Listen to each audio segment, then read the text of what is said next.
Cotton industries కానీ problems ఎవరైనా marketing licence అప్పుడు మేము కలిసి చేస్తేనే దాన్ని అప్పుడే మన యొక్క ఫ్యామిలీలో కూడా ఏదైతే ఇబ్బంది పడుతుందో మన తోటి మిత్రులు కూడా అట్లా పిల్లలు రామచ మరి భూపతి ఓంప్రకాష్ గారు, వేసినేని సంపత్ గారు, తోట సంపత్ గారు, అన్యన్న గారు కూడా ఉన్నదాన్ని మరి చంద్రమోహన్ అన్న అప్పుడు రైస్ మిల్లర్స్ మాకు ప్రాబ్లం ఉంటాయని చాపరాలు చాలామంది తెలియదు వివిధ ప్రాంతాల నుంచి వెళ్ళి వారిని గుర్తించుకోవాల్సిన బాధ్యత మనం ఉంటుంది. ఈ కార్యక్రమైనా కానీ ఎప్పుడైనా కానీ మర్చిపోకుండా వాళ్ళ యొక్క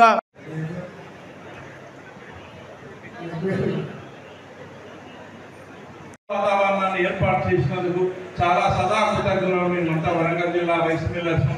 ముఖ్యంగా స్టేజ్ మీద ఉన్న పెద్దలు రైస్ బాయిలర్ మిల్లర్లకు దాదాపు మా వరంగల్ జిల్లాలో పండిన పంట వరంగల్ జిల్లాలో ఎట్లయితే ప్రొక్యూర్మెంట్ చేస్తున్నారో బియ్యాన్ని కూడా వరంగల్ జిల్లాలో మా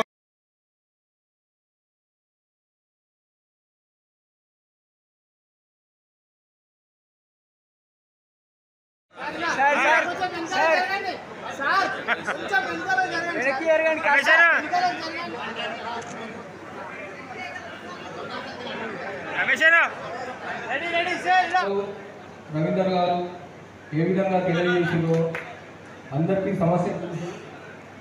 ఏ జిల్లాలో ఆ జిల్లాలో ప్రొక్యూర్మెంట్ అని 25% పెనాల్టీ అని 8% స్టాక్ వేరియేషన్ ఉండొచ్చని గన్నీ రేట్ వస్తే మిల్లింగ్ ఛార్జీల విషయం అని గోడౌన్స్ కాటన్తో నిండున్నాయని చెప్పి మా మోహన్ రెడ్డి గారు వివిధ సమస్యల గురించి చెప్పింది.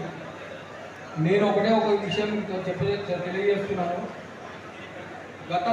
గత ప్రభుత్వానికి ఈ ప్రభుత్వానికి ఒక సంవత్సరమే మనకు గ్యాప్ వచ్చింది.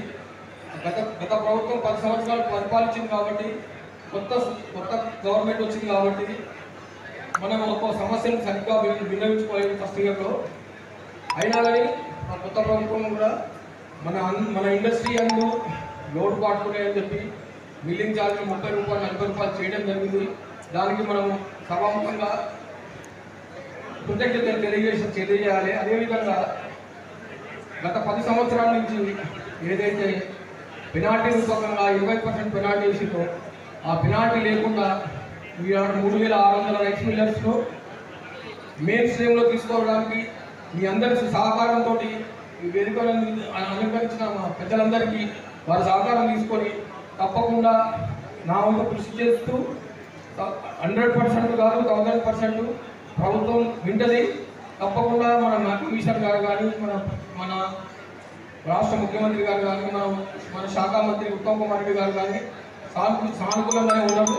వారు ఒకరు చెప్తున్నారు ఏమంటే మొదలైతే మీరు అసోసియేషన్ ద్వారా పెనాల్టీ లేకుండా 100% మా బియ్యం డెలివరీ ఇవ్వండి, మీ సమస్యలన్నీ పరిష్కారం చేస్తా అన్నారు. కష్టమైతా ఉంది.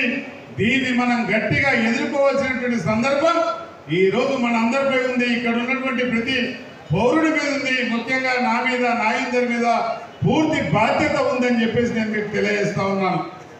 ఇప్పుడే మొన్ననే ప్రభుత్వంలో ఉన్నటువంటి పెద్దలు కానీ, కమిషనర్ గారు కానీ, ఇప్పుడు తోట సంపద గారు చెప్పినటువంటి విషయాలు కానీ, దేవుని అంజయ్ గారు చెప్పినటువంటి విషయాలు కానీ, గోడెల రవీంద్ర గారు చెప్పినటువంటి విషయం కానీ, ప్రతి వెంకటనారాయణ గారు చెప్పినటువంటి విషయం కానీ, కోటేశ్వరరావు గారు చెప్పినటువంటి విషయం కానీ, ప్రభుత్వంలో ఉన్నటువంటి పెద్దలకు, యంత్రాంగంలో ఉన్నటువంటి అధికారులకు అన్ని విషయాలు చెప్పినాం.